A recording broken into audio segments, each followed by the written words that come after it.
of your favorite podcast, Green Jeans. I am your one co-host, Annika Van Rossum. And I'm your other co-host, her mother, Maya Van Rossum. And if it's your first time joining us, we are a podcast that talks about environmental and social justice issues through a generational lens, because my mom is a lifelong activist and I'm a budding activist, which I hate saying.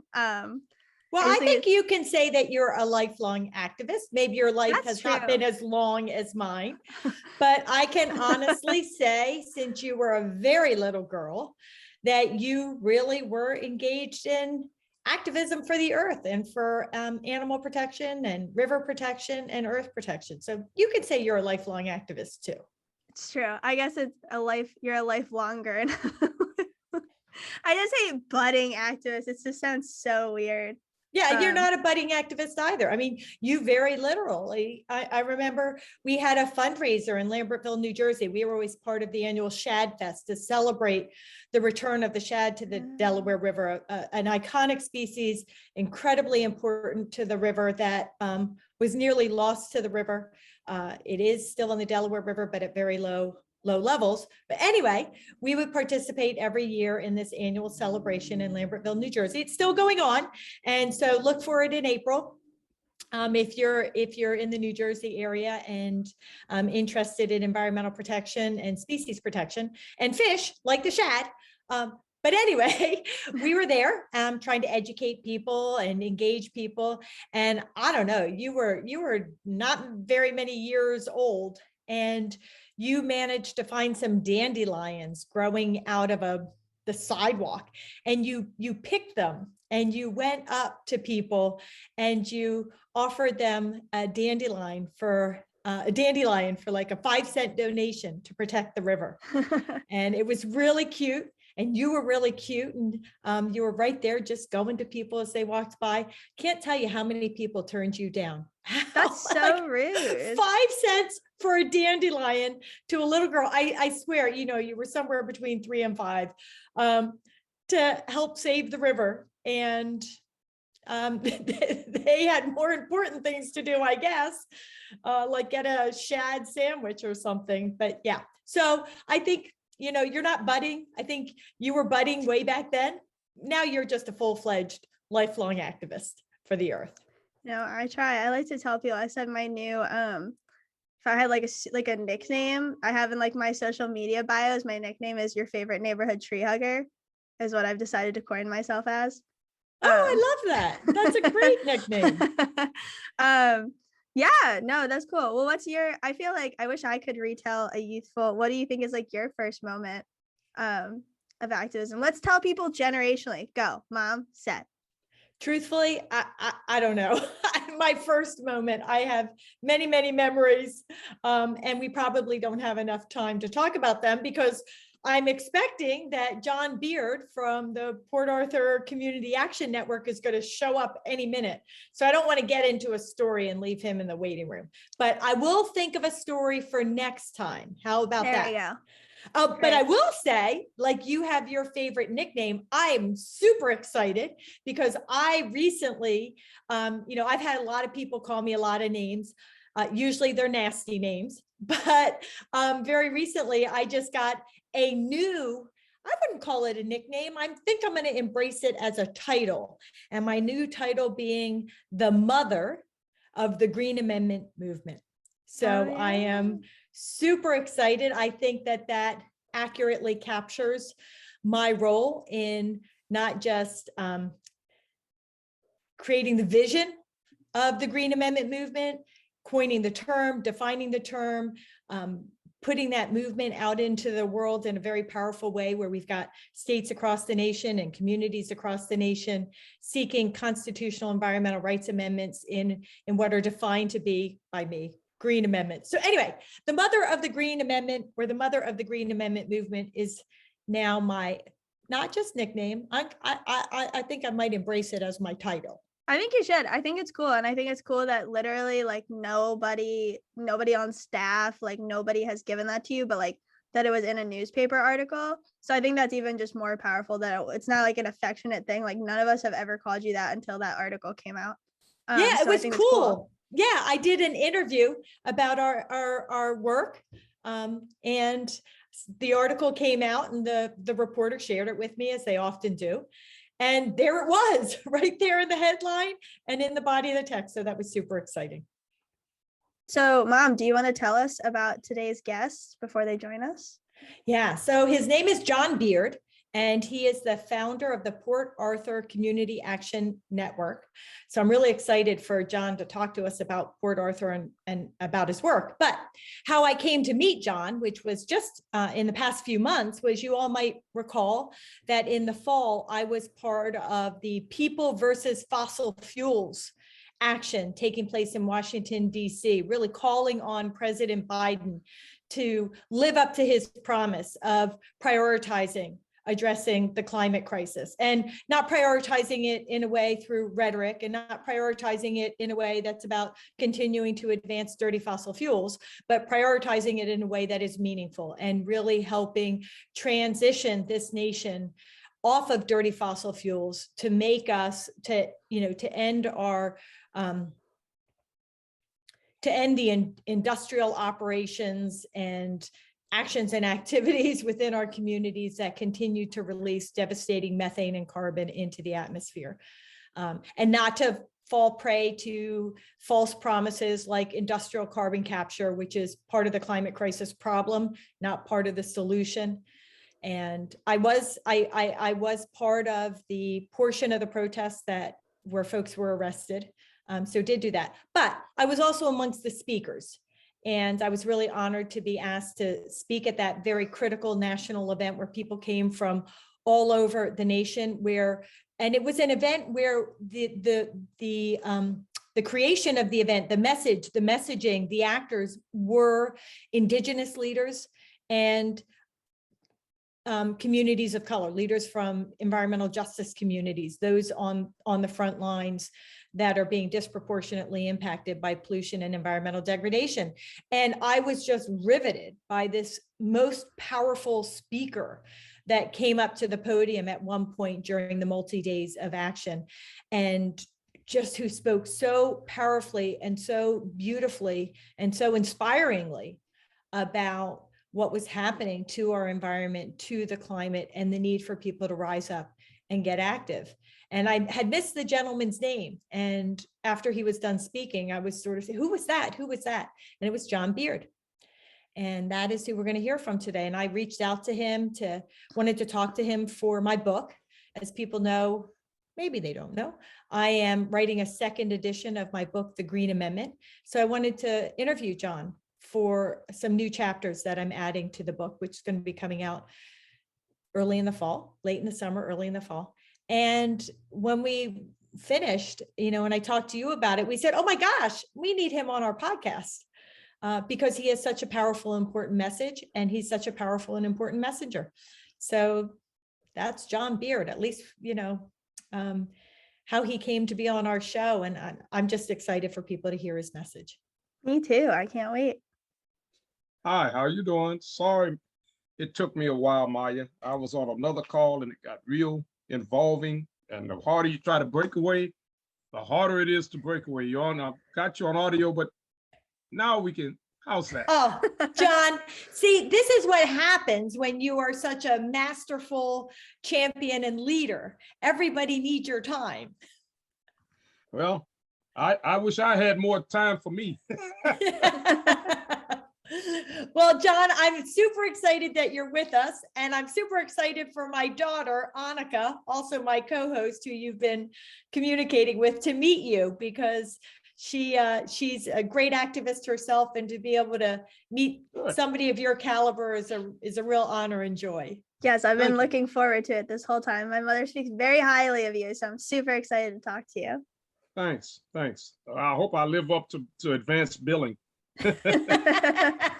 So, John, why don't we've already sort of done a little bit of a pre-introduction about who you are and how you and I met up at the People versus Fossil Fuels rally in the fall, delivering a message to President Biden to really step up, right, for the people and for meaningfully addressing the climate crisis.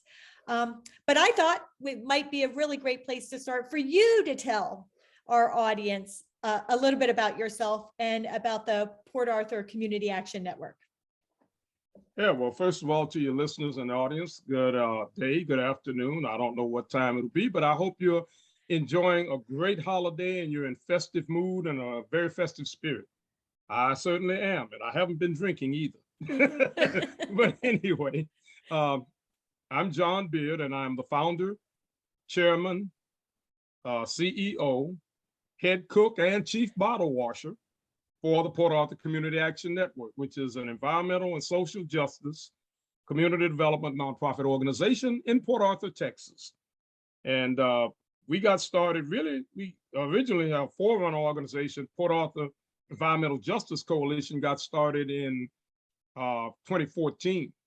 But sometimes when you organize and things don't quite go according to plan, you have to put the plan on the shelf. So we did, and then Hurricane Harvey hit in 2017, which led to us trying to address more of those issues that were taking place that we saw in the community. Let me preface that by saying that I'm also a former city councilman for the city of Port Arthur, having been on council from 2003 to 2012. And knowing what I know about the city and being an activist in public life over 33 years gives me a perspective and understanding of how to address and handle issues. Well, we saw that in the aftermath of Harvey in my workings with some of the other council members that I served with and friends. And it just said that we needed a more public arm to address a lot of these issues and concerns, especially on the environmental side. So we decided to take up that fight. And I think what I bring to the fight that's special is I have over 38 years of experience in the petrochemical industry. I worked for, and please don't hold this against me, I worked for ExxonMobil.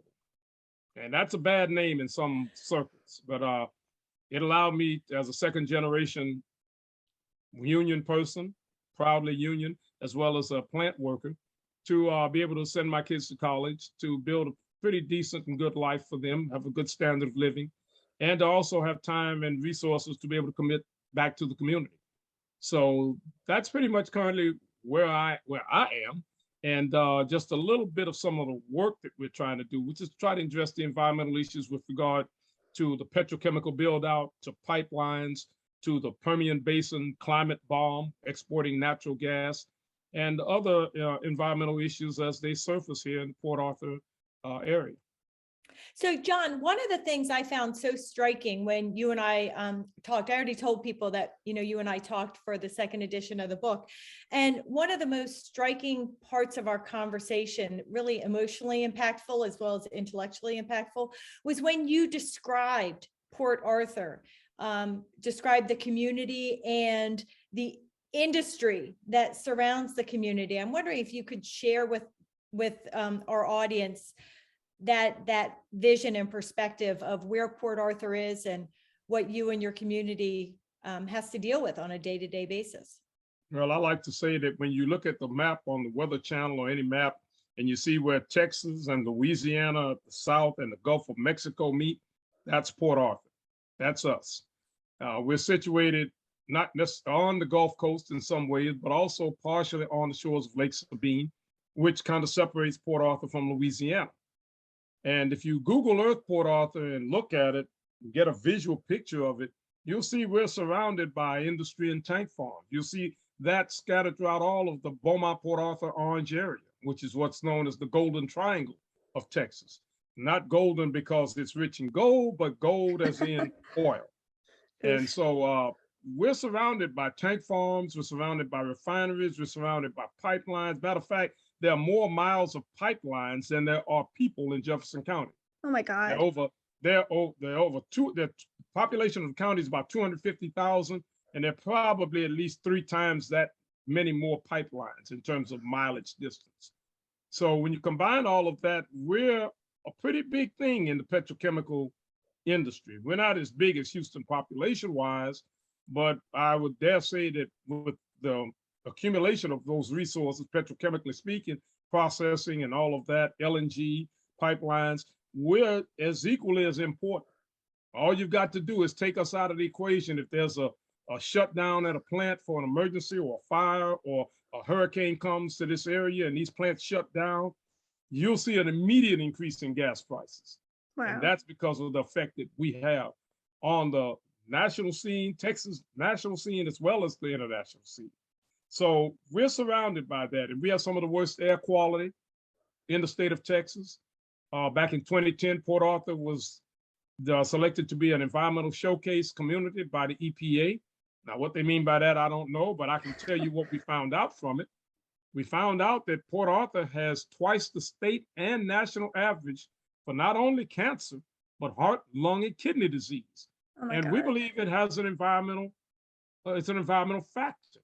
And if you look at the part of town where I live, the west side, I can look, if I were in that part of the house, I can look to the north and see the largest refinery in the country, Motiva. I can look at the direction of about 9 to 10 o'clock, and I can see Valero's refinery. I can look at the 8 o'clock direction and see that oxbow calcining, which is the serial polluter in Texas in terms of sulfur dioxide, sulfur trioxide, and particulates. And then I can look a little bit further to the due south and see German pellets, where they take our beautiful East Texas forest and chop it down and grind it into pulp and extrude these little pellets that they sell overseas to Europe as renewable energy for them to burn in power plants, which is, while not as bad as coal, it still is bad because you're losing the forest and you're also putting more contaminants into the atmosphere. And then you have the Port of Port Arthur, and you have other such facilities on the east end of town like BASF, FINA, and Total.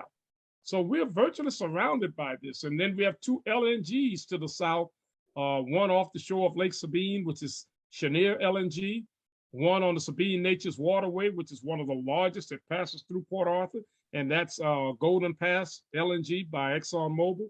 And now there's a third being proposed, Port Arthur LNG by Sempra Energy, which my organization are currently engaged in an action against. So we're surrounded by this, and there are fires and leaks and odors. And I dare say, if you're not used to living around this kind of thing and come down here, I can tell you in a matter of hours, you'll begin to feel and smell it. You'll smell it, and then you'll begin to feel it. By the way, it will change your nasal passages and irritate your throat or maybe even your eyes. And we've been living with that for as long as this stuff has been here. So John, can I ask you, because just the way you're describing it, I mean, it sounds like something out of like a apocalypse novel, like just so terrifying. So how, working your organization and the people in your community, like what have the experiences been? Like, how do people describe it? I mean, it just sounds like god awful. I mean, just torturous. Well, it's I try not to exaggerate. I don't exaggerate. I'm telling you exactly like it is. Mm-hmm. And people that have come here that have taken video of it, and that you see on my Facebook page and our Facebook pages for Pecan and also for Environmental Justice, which is another affiliated page, and even on our websites, you'll see where it's worse. It's exactly as I describe it, but if you come here, you'll see, as a lot of them have told me, it's worse than what you described. Wow. So I don't downplay it. I tell it straight. But when you come here, you'll get the picture real quick.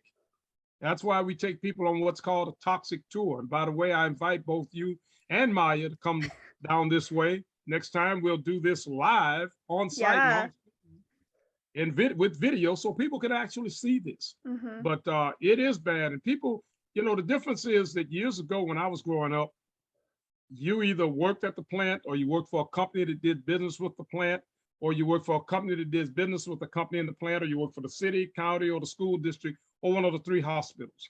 Well, now the 2 largest employers, which were Texaco and Gulf, now Valero and Motiva, had almost 10,000 employees between them. They're now less than 5 between the 2. You've had those hospitals. We went from 3 hospitals to 1. The county and the city both have downsized the size of government, so there are fewer people working. And unfortunately, Port Arthur has some of the highest unemployment in the state with all of the petrochemical development and facilities we have. The only place that's higher is down in the valley near Brownsville, and they have no heavy industry at all. So that's very telling. And then when you look at the economic statistics, property value, home value, per capita income, average income, Port Arthur has almost a third of its citizens living at or below the poverty line. You have 2/3 of these citizens here that are what you consider to be economically disadvantaged. The average salary here is $35,000 or less. That's for a family of 4. The Wow. average home value here is around $55,000 to $60,000. So when you put all of that together, but you look at the wealth that is in this area with these major refineries and all of them are in some form of expansion or the other, then it makes you wonder what's actually going on. You think that that would enrich the community, but it's having the exact opposite effect. And meanwhile, we're breathing this air, which is some of the worst in Texas. That's a sad commentary. So, John, I do want to take you up on your invitation to come down there. So at some point in the 2022, really would like to schedule that with you. But also I want to let people know that if they go to your website, portarthurcan.org, there was a really impactful video that you had on the website and that you have on the website that lets people come to Port Arthur remotely and see some of what you're describing. And I thought that that was a really powerful video, and just wondering how you did that video. How did you get all that footage, and what is the goal? What's the message? You know, what action do you want people to take, you know, as a result of like experiencing that? Well, that's just the first of probably a series we're going to do. We got lucky in some of the circles I'm in this environmental justice movement, ran across a gentleman by the name of Frankie Arona. And Frankie, and he's the one I stole this from, Frankie had been on so many calls with me, hearing me talk about this. And he said, it can't be that bad. But he happened to come, he's in San Antonio, and he was going to visit some friends in Houston. And he said, you know, Port Arthur just a little over an hour or so away. Why not take a trip down there? So he called me up on a Saturday, saying he was going to come on Sunday. Well, Sunday is my one day of rest, at least most of it. And now you're going to take up my only day that I give myself and want to take the toxic tour. So I said, all right, okay, we'll do that. And we got started about 10 o'clock that morning. We didn't finish till about 5:36 that evening. But when we finished, he was the one that said, I thought he was exaggerating, but having actually been there and seen it up close, he's not exaggerating at all. And and in those few hours, I began to feel the irritation in my nose and my throat and my eyes. So yeah, it's very, very real. And that's the thing we want to convey to people, to elevate this. And as we move forward, there's some people like Etta Hebert, who's a cancer survivor, whose husband had cancer surgery and therapy this time last year, but is now in hospice. Etta has a daughter, Angela, in her early 40s. Not trying to give Angela's age away, mind you, but Angela is a cancer survivor. She's only 17. She's my age. She's 17. Yeah, forever young. And so, and Angela's a cancer survivor. Etta's brother, Eddie, will soon be a year since he passed away from cancer. She invited 2 of her old childhood friends who moved away after high school and said, hey, come on back. It'll be like old times. We'll get together and drink coffee and chat and talk and do things.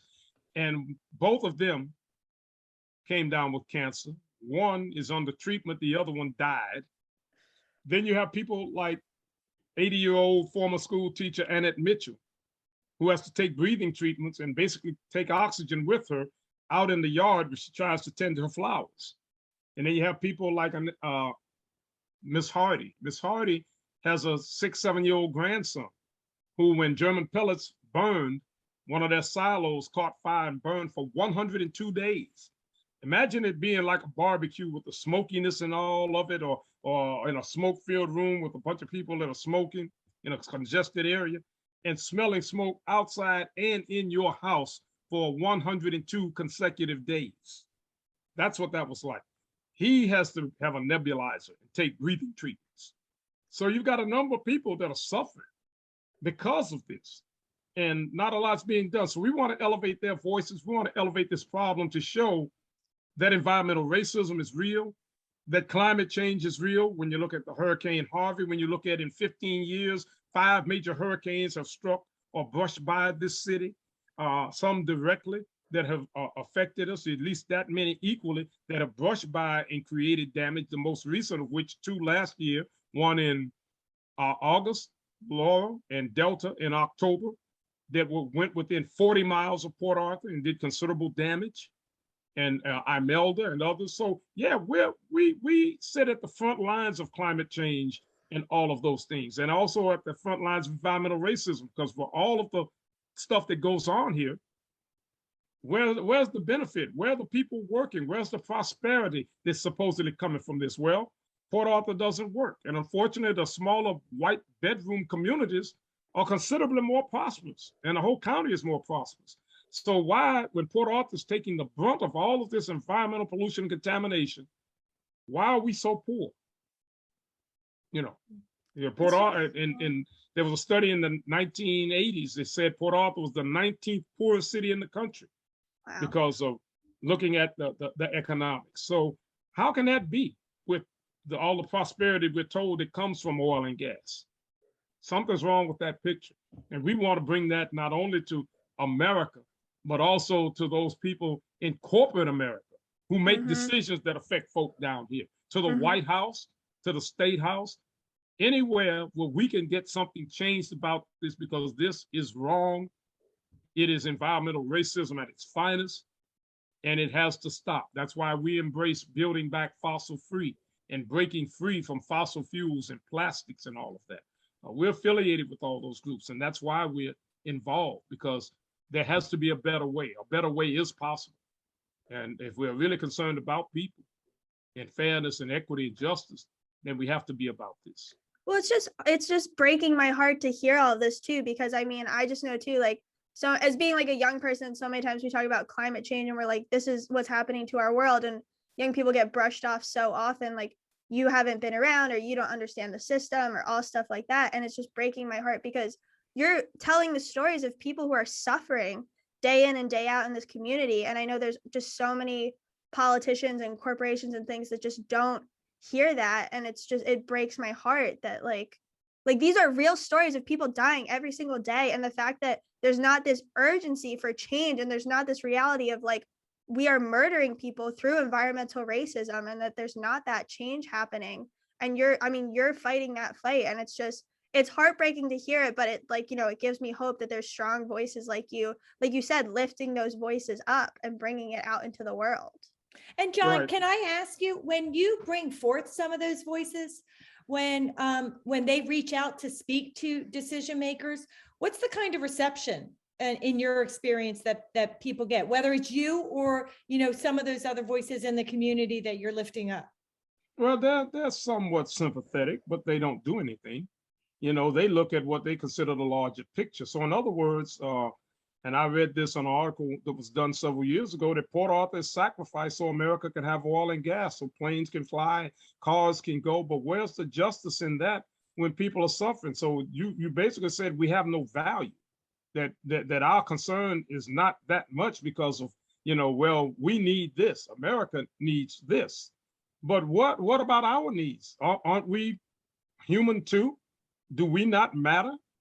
You're our representatives in Washington and in Austin and even here in Port Arthur have a right to represent people. And that's why a lot of the effort we're taking to address the environmental pollution, we're not just going after them for violating the EPA and federal laws with regard to clean air and water. We're also looking at the fact that every living human has a right to breathe clean, fresh air and to live in a clean, safe environment.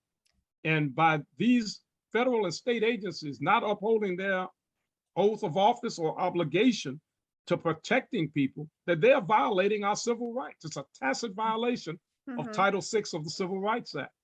So we're not only pursuing the environmental, but first and foremost, you're violating my right, because it shouldn't matter where I live.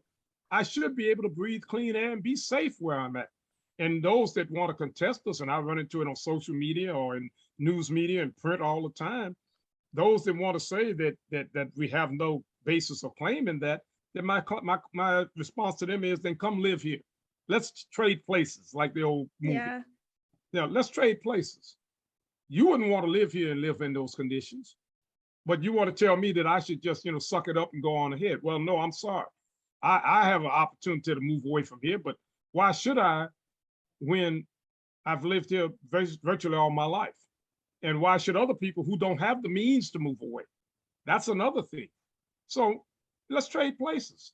You're in a nice, safer place, a gated community maybe, or a nicer place in the piney woods north of Beaumont in East Texas, less than 30 minutes away, where you don't see no signs of flares or smokestacks or refineries or hear the hum of machinery. Trade places. Let's see how you like it. Walk a mile in these shoes. So, So we're sacrificing.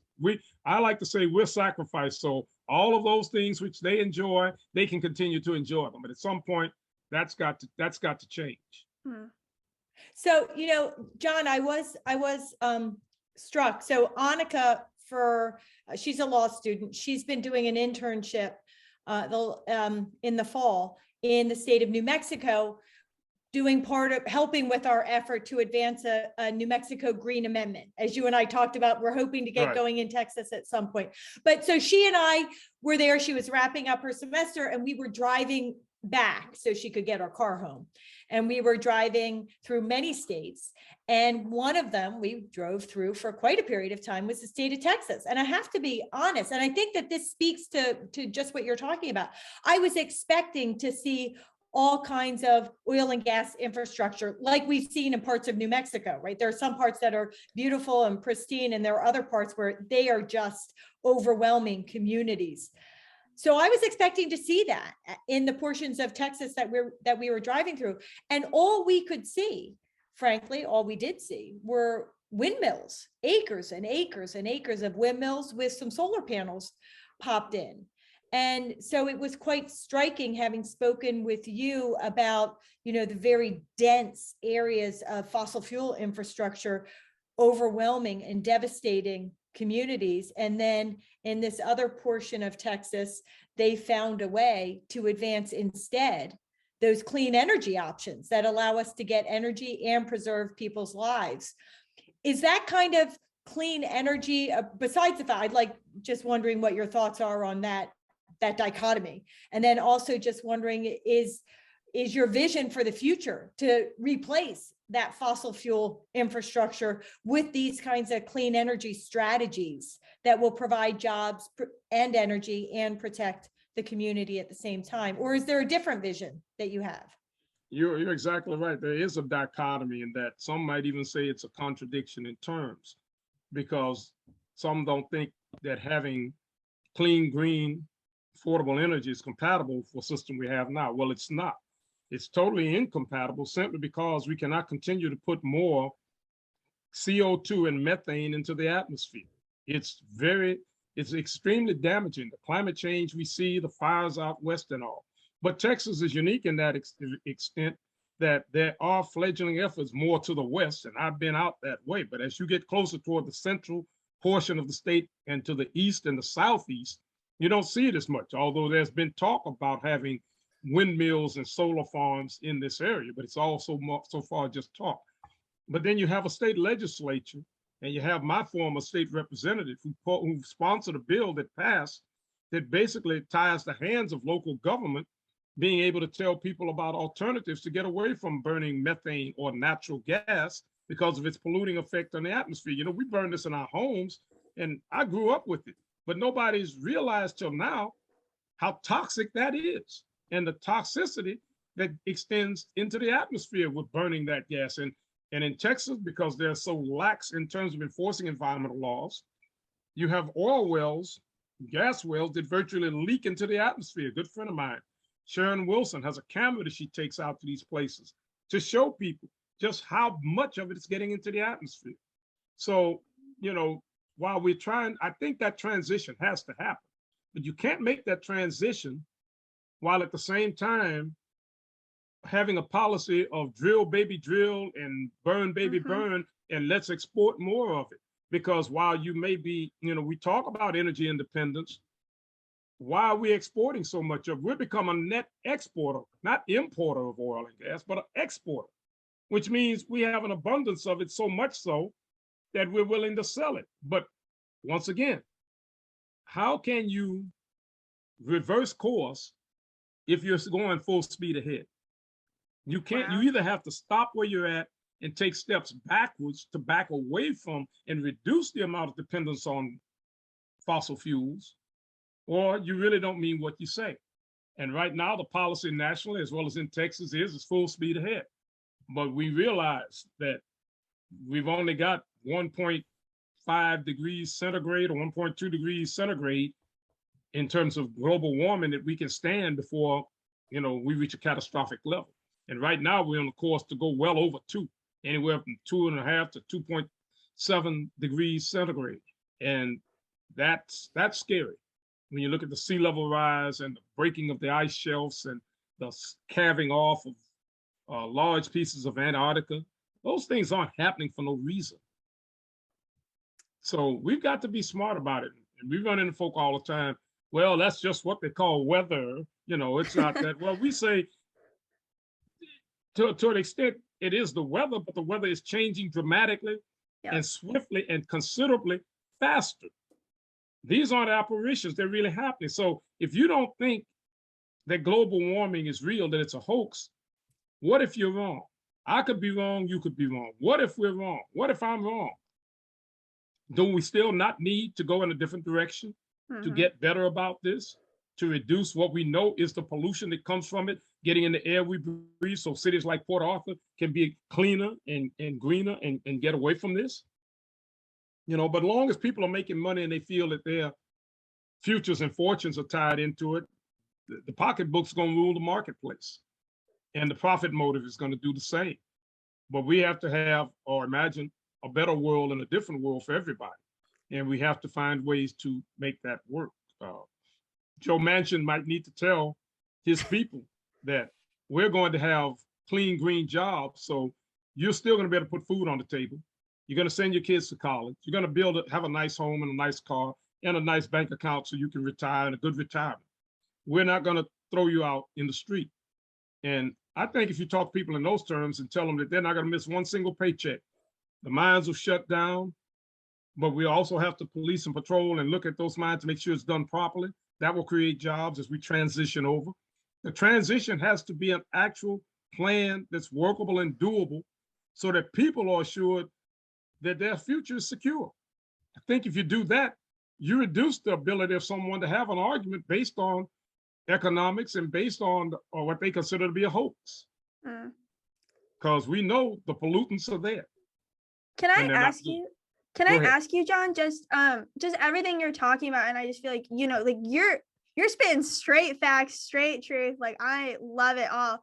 But just like when you met with my mom and talked about the Green Amendment and just the power you have, like, can you tell, I don't know, do you think it would mean if Texas had a Green Amendment and you guys could walk in and say, we have a constitutional right to breathe clean air, and it's not just something that politicians can like poo-poo away as like the weather is changing and all that, but it's like you have to look at what's happening and you have to pass legislation. You have to do exactly what you're talking about, like do policy and things that actually make our world a better place because I have a right to this environment. Well, your mom and I got the clock's already ticking on us after the first of the year, because we said for the next legislative session, we're going to do that. And I do have some friends in the legislature and other organizations I'm affiliated with would be interested in this and having that sort of policy. And I think we're gonna have to basically, as an old friend of mine say, going to bring the fight to your chest. We're gonna have to bring it right here. We're gonna have to make it real. We're gonna have to put it in your face. We're gonna have to make you see it even when you don't want to, because as you well know, the other side, when they want to ignore something, they just turn and go the other way. They set up obstacles. They do all manner of little tricks so that they don't feel they're not impacted, so they can say they're not aware of it or they didn't see it or they didn't know about it. But I think we're going to have to do some work in that area, do some strategizing, get other cities to look at it, get some of these grassroots organizations to grow and expand themselves to do it, so that the hue and cry is such that there has to be a policy change or shift. It may not be a change, that's in going abruptly from one to the other, but there has to be a manageable and a sensible and a real transition. Because if you don't have it, if it's only in word and deed and these little incremental changes, it'll never happen. Because while we're planning to try to make that change, there's somebody somewhere sitting in the corporate ivory tower planning a way to undo that change or to make it unnecessary. Just like my state legislator made it basically against the law for cities to say, hey, look, like New York did recently. You know, they're not going to give out any more permits for natural gas, for heating or whatever in the city of New York. Suppose we came up with that and said in Port Arthur that that's what we're going to do. I dare say that my former state rep, Joe Desautels, soon to be former, he won't be over till 22, but I'll hang him out there now because he did it. He got his name attached to it. So you're going to have to own it. And he's, you know, how are you going to explain to people them putting poison in the atmosphere and poison in their homes? And when we talk about transitioning away, why are you going to limit free speech to be able to talk about this and to actually do something that's impactful to people, especially a city that has 2/3 of its citizens economically disadvantaged? Tell me. So, you know, That's John, unconscionable to me. yeah. So, John, one of the things that I think would be interesting to hear you speak about. So, you know, a lot of times when we're out there in the environmental world, you and I, right, battling for equity for all, people like to use the term environmental justice. And I think more and more people like you, activists who are really trying to address what's happening and secure true justice, are pointing out that it's not just about environmental justice, but you have to end environmental racism. And I know for me, when I use that terminology, environmental racism, inevitably government officials get all in a tizzy, like, ooh, you know, as though you're saying a bad word. Well, yeah, it is bad word because it's bad that it's happening, but it's real what's happening. And we have to name it. And I'm just wondering, from your perspective, because I noted that you too use environmental racism when you're speaking about this issue. Is that something you do mindfully? Do you choose one term over the other in different contexts? And what's the reaction that you've experienced when you use environmental racism versus securing environmental justice? Well, one of the things you hear all the time, and I'm just trying to look on my phone here to see this clipping that I printed, but you know, there's been so much talk about environmental justice. Oh, here, I found it. And it says, environmental justice started out as a movement to end environmental racism. I love animals and trees, but when are we going to deal with the racism? And too often people don't understand that it has its roots in racism, in classicism, in a number of these other isms that basically have created a problem in our culture and our society and the world in general. So I, with very great intent, speak to the fact of environmental injustice and environmental racism. But I also coined a term, and I like to say I coined it, and the term that I like to use is restorative justice. You cannot have environmental justice without restorative justice. The communities that have been hurt, the people that have been hurt by 100+ years of the petroleum age and all that's come with it, that there has to be a sense, if we're going to move into a cleaner, greener future, that those communities have to be restored and placed on an equal footing in order to move forward. Communities like Port Arthur can't all of a sudden go from being so heavily invested in petrochemicals that now we transition over to solar panels and to wind turbines and to a better electrical grid and the production of things that will lead to a cleaner, greener economy, if they are not given the proper training and tools to be able to participate and be part in it and to have some equity.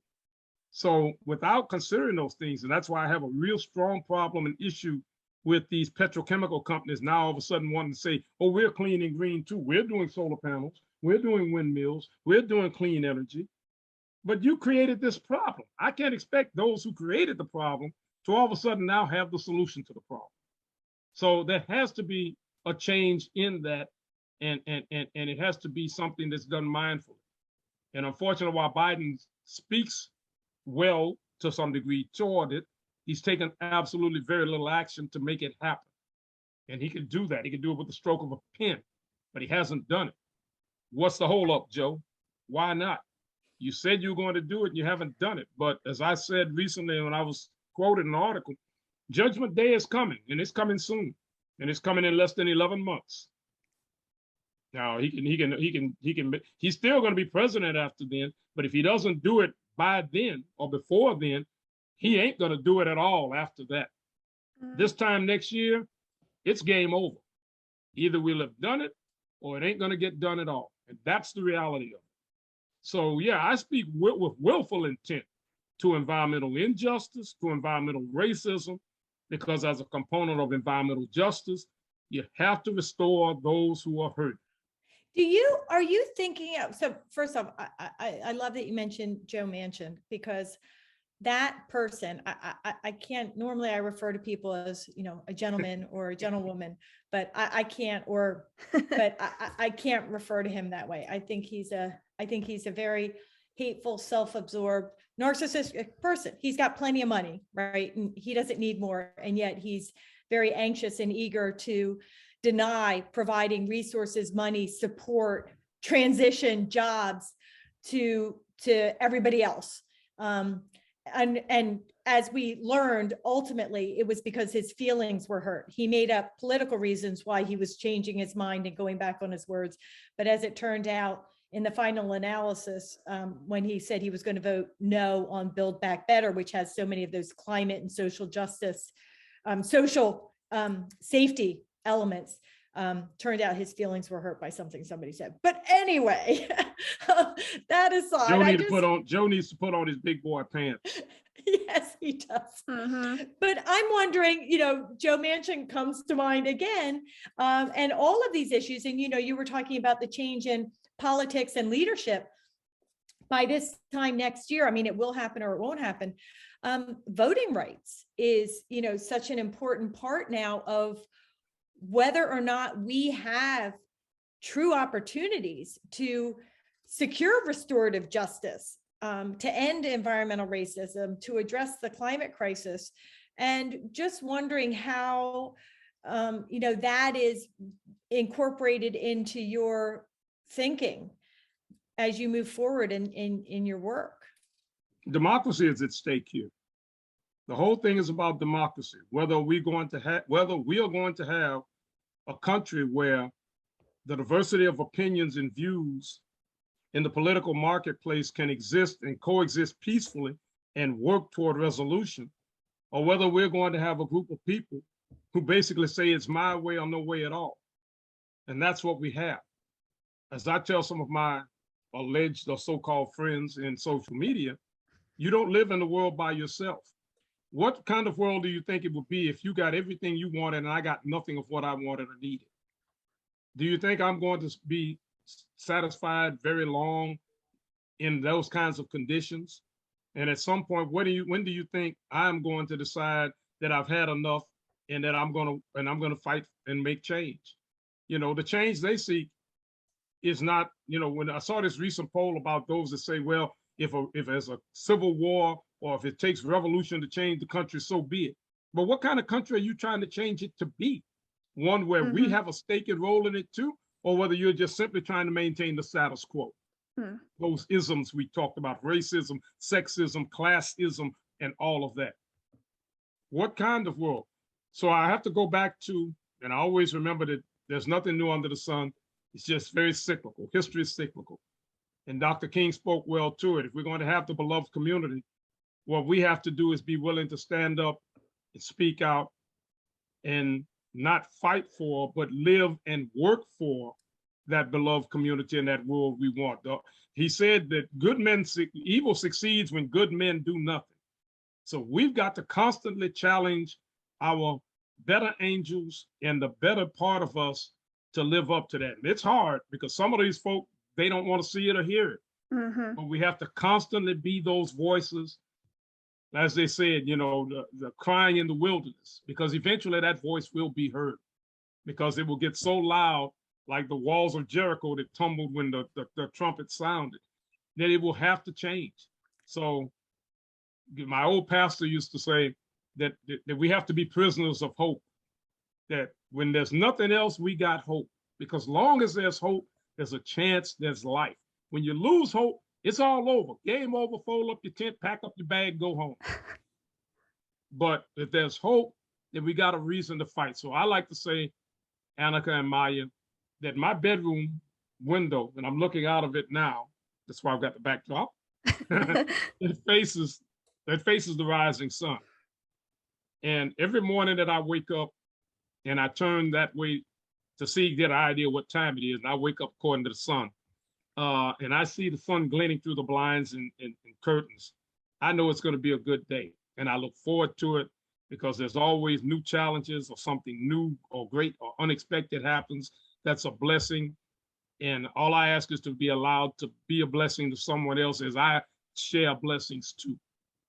But we have to join hands and hearts to fight this. That's the only way we're going to do it. And we got to laugh a little bit because we're going to cry a whole lot too. But we got to laugh and we got to enjoy this ride. So right now, since I retired and all of that and gotten in this movement, I'm enjoying the ride. I got to admit. So if you see me laughing and being like a kid and joking and saying silly stuff, it's because while I'm serious, we still have work to do. And you can't grind hard all the time. You got to enjoy the work. And you can't enjoy it if you don't smile and get down to it.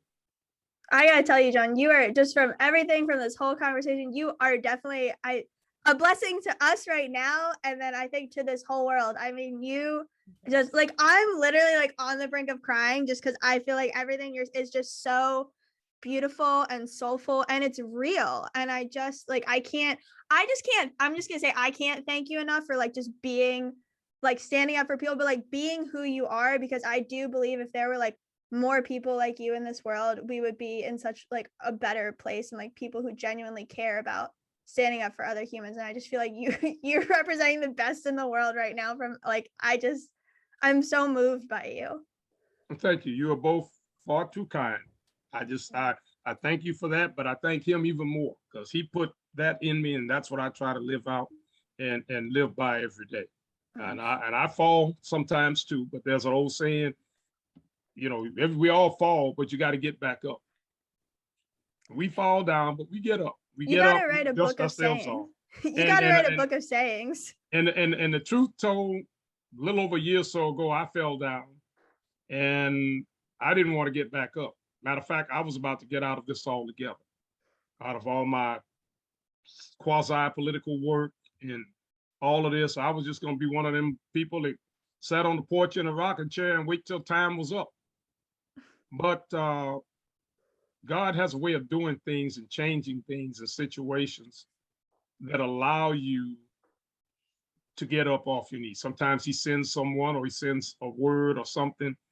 And I came to know and understand, which I knew even when I was saying that you can't do that. That's not going to work. You got a purpose, you got a mission, and you're going to complete the mission or else. So maybe that was my Jonah moment. Maybe I had to get in the belly of the beast in order to figure out that I don't have no other option, that I've got this to do until he says or something says, okay, now we're going a different direction. So like I said, I just want to try to, you know, one of my favorite songs is by a blind musician by the name of Raoul Midon, and it's called Pick Somebody Up. So look that up if you hadn't heard it, you get a chance, so I'll try to share it with you and Maya. But that's awesome. It really says it. We got to pick each other up because there's so much beating you down every day, but that's not life. That's not life. Life is about that lifting up and being able to share and smile and move forward in spite of life, in spite of what goes on. Because it ain't going to be smooth. It's going to be rocky, uneven and all. But we got to get through it. And we will get through this little episode in our country because the better angels will prevail. I believe that no matter how bad things get, how they get, right is going to prevail. So we just keep working. Just keep working. So I'm looking forward to getting to work with you on trying to save Texas. That's a big task. You really loading up my plate, Maya. I am, but you know, John, between you and I, lickety split, we're going to make it happen and put Texas at the front of the line for this powerful Green Amendment movement. But in the meanwhile, you've got a lot of things going on, and we want to make sure that people come forth having listened to this interview and being inspired to join you. So what websites do you want them to go to, website or websites? And is there an action that you would like people to take in the coming months as they're listening to this? Because we're hoping that people will be sharing and listening to it over and over and over and sharing with their family and friends. What do you want people to do that will be meaningful to help? And I'm going to say one of those things is they want to make sure they go to every single website you're about to mention and they donate, because that's powerful and important. We want them to get active, but we want them to donate. So I'm going to do that part of your pitch. Okay. You can do that too. Sometimes it's easier for somebody else to do it for you. But where can people go and how can they get involved, John, to help? Well, we have a presence in social media on Facebook through our Pecan page, Port Arthur Community Action Network. We also have a page that we deal with a lot of others on, that it's kind of a clearinghouse for all these environmental movements, but we post there quite a bit, called Environmental Justice. And you'll notice it pretty much because you'll see this plume going across the crystal blue Texas sky, and that's German pellets doing its thing for you. So you get a firsthand view of that. We also have two web pages. We have pa-can.com and pecanportarthur.org. And both of those are places where you can go to or donate, or you can email us at pecanportarthur@gmail.com and get any information or find out how you can participate in some of the actions we're engaged in. One of which will be trying to halt the Blue Marlin pipeline here to go to an offshore oil terminal. I forgot the movie it was in or something, but I remember hearing Jeff Goldblum say it. Save the cheerleader, save the world. Well, we say kill the pipeline, you kill the offshore project. Because they're looking at building a 42-inch pipeline through a sensitive marshland and environmental area and through Lake Sabine. Lake Sabine's 19 miles, 12 miles of which this pipeline is going to go, disturbing oyster beds and fishing and wildlife habitat. The Bessie Heights Marsh is a prime place for fishing and hunting, as well as where the baby shrimp and baby fish and all go to get bigger and stronger so they go out into the open waters. And this is a way of life for people in Southeast Texas, the hunting and fishing and all. And now you're going to jeopardize it by not just putting in a pipeline, but putting in a pipeline with a toxic material such as crude oil that will be flowing at a rate of 80,000 barrels per hour to fill up a super tanker for export. Once again, how can we be talking about energy independence? We're talking about exporting. But that's one of the movements we're engaged in. We're also engaged in addressing the environmental pollution coming from, once again, oxbow calcining. And I am proud to say that the US EPA has acknowledged our complaint and accepted it, and they are investigating oxbow calcining for its emissions, as well as TCEQ for non-enforcement. Wow. Which is TCEQ is the regulatory agency.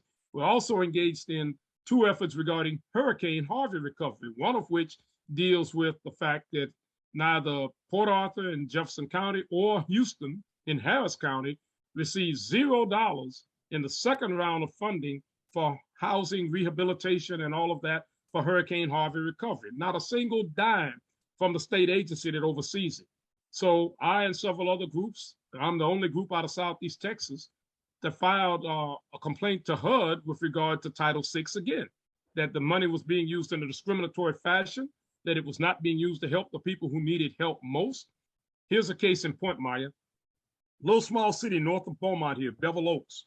Bevel Oaks probably has little less than 600 houses. According to their people, maybe a little over 400 of which were damaged in Harvey. Bevel Oaks received more money per capita than Port Arthur did. We had over 20,000 homes damaged, but yet they received more money per capita. But here's a look at it. Remember I told you the per capita income in Port Arthur, 35,000. The per capita median income in Bevel Oaks is $77,000 a year. The average home value in Bevel Oaks is $144,000. Average home value in Port Arthur is around 55 to 60. How can we compete, or how are we going to get adequate funding when funds are being diverted to those communities that have means, when yet less than 80% of the homes here were even insured for flood during a flood such as Harvey. In these incidents, in these storms which we have every year. Some people don't have, wind or hurricane insurance. It's expensive, and some can't afford it. And some of these homes still have blue roofs from Rita, and Rita hit in 2005. Wow. That's saying something.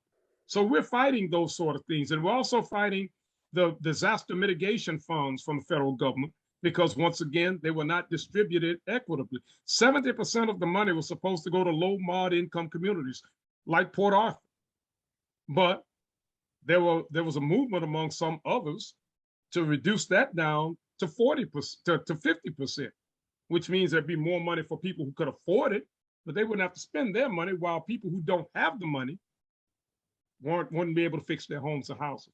So we're working on a number of fronts with regard to that, and other things that come before us, as well as the contested case we'll be engaging in sometime in the first quarter of the year with Sempra LNG for their facility. We were found by the administrative law judge to have standing. At least I filed on my own behalf through my organization, because the pollutants they have could adversely affect my health. So we're going to be fighting that battle, and who knows what other battles we'll be fighting. Wow. But we have plenty of them, but we got plenty of fight. We're few in number, but we try to be very strategic and work with our partners and alliances where possible to affect the changes that are needed, so that people can have a voice and we can bring about this better world that we all seek. John, we are so honored that you joined us today to talk with us about these really important issues. And we hope that everybody steps up and joins you. And we also hope that you're going to come back and let us know how all of these things are going, Sure. and other ways people can get involved. Right. Once again, I'm glad that you all invited me to be part of this. And now I'm going to reverse that invitation for you all to come on down.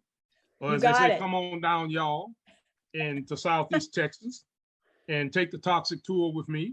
Yes. And also, while we're at it, we'll have a little bit of crawfish pie, jambalaya, filet gumbo, barbecue if you like, or even Tex-Mex. There's delicious and great food here. You can have anyone you pick or some of all of it. We don't care. It'll be on us. Awesome. And we invite you to come on down and really see what it's about here. Because in spite of all of that, we may not be living quite well because of all this pollution, but we do eat well. And so you'll get a chance to see just how that works down here. We look forward to coming to visit and eating with you, and helping to be part of your movement and doing what we can to support you. Mm-hmm. So thank you, John. Thank you, John. Thank both of you very much. Have an awesome rest of your week and day and month. Oh, yes. And happy holidays to both of you. And happy holidays. And all your house. Thank you, John. So, Annika, did I not tell the truth? Like, what a powerful, inspirational voice. I really did. I'm started to cry a little bit. I know you probably can't actually see it, but it's just it still amazes me to this day that people who have been so targeted by industry and are dealing with the things that John and his community are dealing with are able to come back with so much force and power. And still this speaking about hope, we have to have hope, when I just it's just so beautiful. And I really do mean it. If we had more people like John in this world, I picture it being so much better than what it is. But I'm glad that we got a chance to talk to him. And I mean, I'm moved by him. I really, there's not words, so it's hard to put in, but wow. And I encourage, everybody go to those websites, support John, support his organizations. He is on the ground fighting the good fight. Yeah. And the reality is, right, well, there are leaders and there are champions and there are people that are at the forefront and lift up voices and make those powerful points.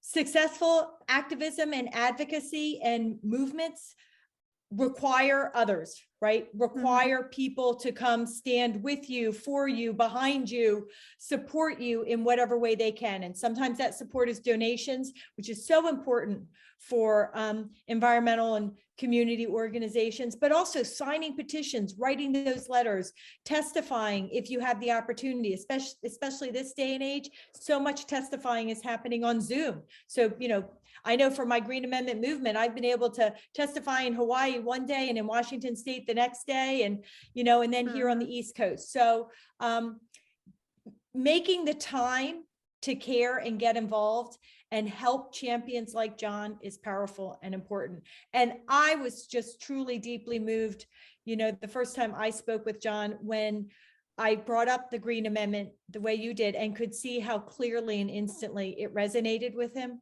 So I really am looking forward to working with John to advance the Green Amendment cause in Texas. It's obviously not going to be easy, right? They're stripping people of environmental rights. They're stripping women of their constitutional rights. They're doing so much to undermine people and their rights that they actually have already. So securing a new right to clean water, clean air, a stable climate, and healthy environments is certainly going to be a heavy lift. But I'm confident working with John Beard that we're going to be able to do that. And I do hope that people will also consider supporting Green Amendments for the Generations, www.forthegenerations.org. When you support our organization, you also support our ability to partner up and work with other communities across the nation and leaders across the nation that want to advance the Green Amendment movement, right? And some of those resources are supporting our work directly. And when we can pass resources through to our partners working on the ground, we do that regularly as well. So forthegenerations.org, please, donations would be welcome. And at this particular time, with the movement growing so quickly, we really need that support. So support John, support us, and we'd be very, very grateful. And don't forget to share this episode, encourage other people to listen, and go forth and share the Green Amendment message and share what John has been doing and all that good stuff. All right. Thanks, everybody. Until next time.